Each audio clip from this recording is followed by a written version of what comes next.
تو میں عرض کر رہا ہوں کبھی بھی مشکل میں پڑ سکتا ہے، بنا فاصلہ میں جب کرو کر کے مشکل کی دعا مانگ لے. تو محمد اسماعیل دیوبندی کہتا ہے جیسے ہی انہوں نے کہا کہ تم رسول کو زندہ مانتے ہو، زندہ کی میراث نہیں ہوتی، فتح میراث ہے، لہذا رسول کی زندگی کو میراث نہیں رکھتی، فتح باطل ہے.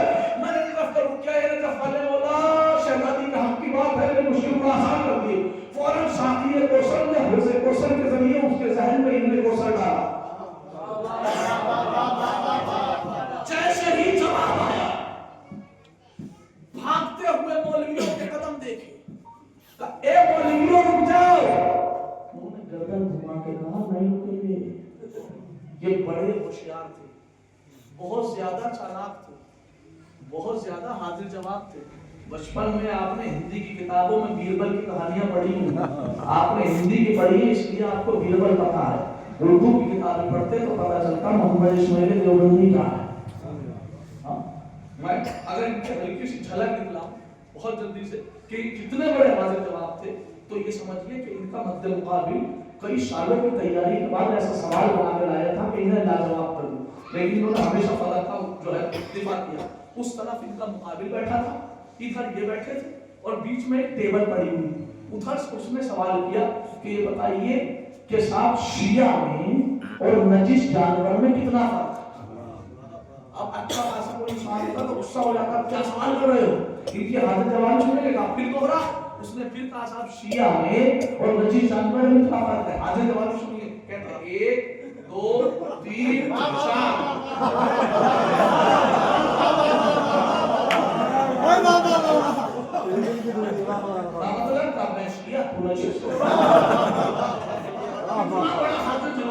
اب جب مولویوں سے کہا رک جاؤ، کہنے لگے نہیں رکیں گے تو انہوں نے وہی ظاہر استعمال کا پتہ ہے مجھے کیسے روکنا.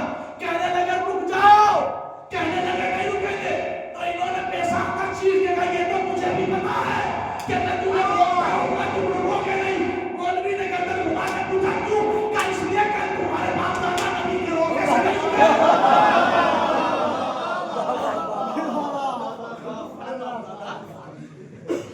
کہنا تھا کہ وہ رک گئے.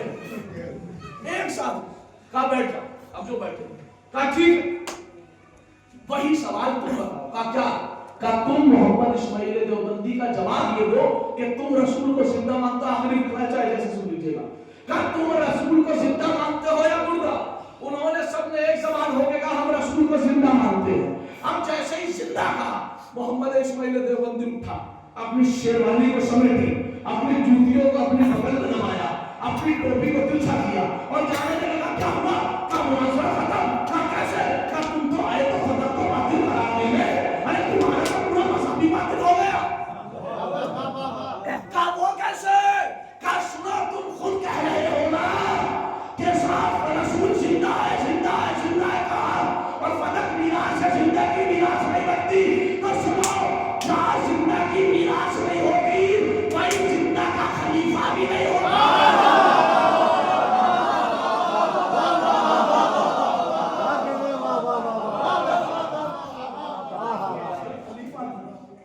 تو لہذا ضروری ہے کہ اگر خلافت کو مانا جائے تو فتح کو بھی مانا جائے، اور اگر فتح کو مان لیا تو خلافت کو ختم ہو جائے گا. یہ ایسی چیز ہے. تو اسی لیے میں نوجوانوں سے گزارش کر رہا ہوں کہ صاحب ہمیشہ جو ہے نا خدا کے پاس سے فتح کے لیے کام کیجیے. اگر چاہتے ہو کہ شیعت کے لیے کوئی کام کرو تو علی کی ولایت کے ساتھ ساتھ فتح کے لیے کام کیجیے. یہ اتنا ضروری ہے. اگر آپ نے فتح کے لیے کام کیا ہے تو یقین جانے شہزادی آپ کو کتنی عزتوں سے نوازے گی میں نہیں جانتا. لیکن اگر آپ کے سامنے کوئی کہتا ہوا نظر آئے نا کہ صاحب کسی کو برا نہ کرو، کسی کو برا نہ کرو، کسی کو برا نہ کرو، اس سے عزت سے ایک سوال کرنا، تو بھائی یہ بتا کہ تو یہ کہہ رہا ہے کہ کسی کو برا نہ کرو، اگر تیرے سامنے تیری آنکھوں کے سامنے تیری ماں کے منہ کے کوئی تماشا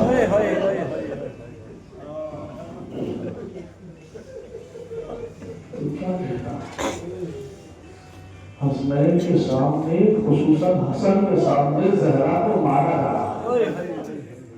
پتا بیوی کے چہرے پہ جو دین پڑا ہوا نا